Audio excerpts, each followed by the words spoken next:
साथियों, कोरोना के इस संकट ने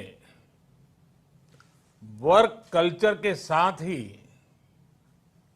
नेचर ऑफ जॉब को भी बदल करके रख दिया है और बदलती हुई नित्य नूतन टेक्नोलॉजी ने भी उस पर प्रभाव पैदा किया है।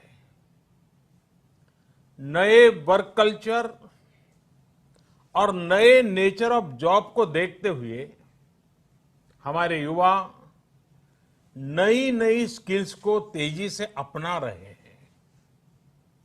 वैसे साथियों, कई लोग मुझसे पूछते हैं कि आज के दौर में बिजनेस और बाजार इतनी तेजी से बदलते हैं कि समझ ही नहीं आता रिलेवेंट कैसे रहा जाए।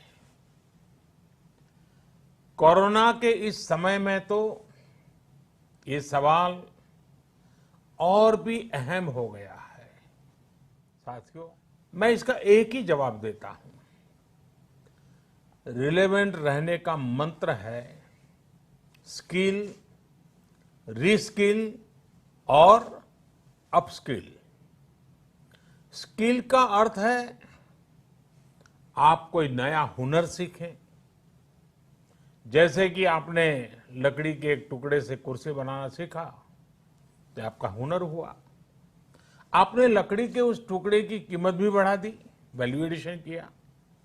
लेकिन ये कीमत बनी रहे इसके लिए नई डिजाइन, नई स्टाइल, यानी रोज कुछ नया जोड़ना पड़ता है। उसके लिए नया सीखते रहना पड़ता है और कुछ नया सीखते रहने का मतलब ही है रीस्किल। और हमारी जो स्किल है उसका और विस्तार करना। जैसे छोटे मोटे फर्नीचर बनाते बनाते आप और भी चीजें सीखते गए, पूरा का पूरा ऑफिस डिजाइन करने लग गए।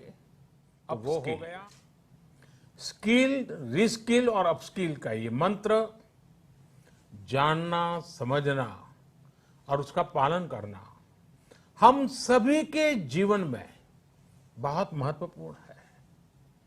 वैसे जब मैं स्किल की बात करता हूं तो मुझे अपने बहुत पुराने जानने वाले हमेशा याद आते हैं। मेरा सीधा परिचय तो नहीं था, लेकिन हमारे एक जानने वाले सज्जन बताते रहते थे। वो उनके किसी परिचित के विषय में बताते थे कि वो ज्यादा पढ़े लिखे तो नहीं थे, लेकिन उनकी हैंडराइटिंग बहुत अच्छी थी। समय के साथ उन्होंने अपने हैंडराइटिंग में और भी नए स्टाइल जोड़ दिए, यानी खुद को रीस्किल किया। उनकी ये स्किल देखकर लोग खुद उनके पास पहुंचने लगे। लोग उनसे कहते थे कि हमारे यहाँ स्पेशल ओकेजन है तो इनविटेशन कार्ड पर नाम वगैरह लिखने का काम आप कीजिए। बाद में उन्होंने खुद को रीस्किल किया, अपस्किल किया। उन्होंने कई और लैंग्वेजेस में लिखना शुरू किया और इस तरह से एक प्रकार से वो उनका कारोबार बन गया। बैठे बिठाए लोग उनके पास एक काम लेकर के आने लगे।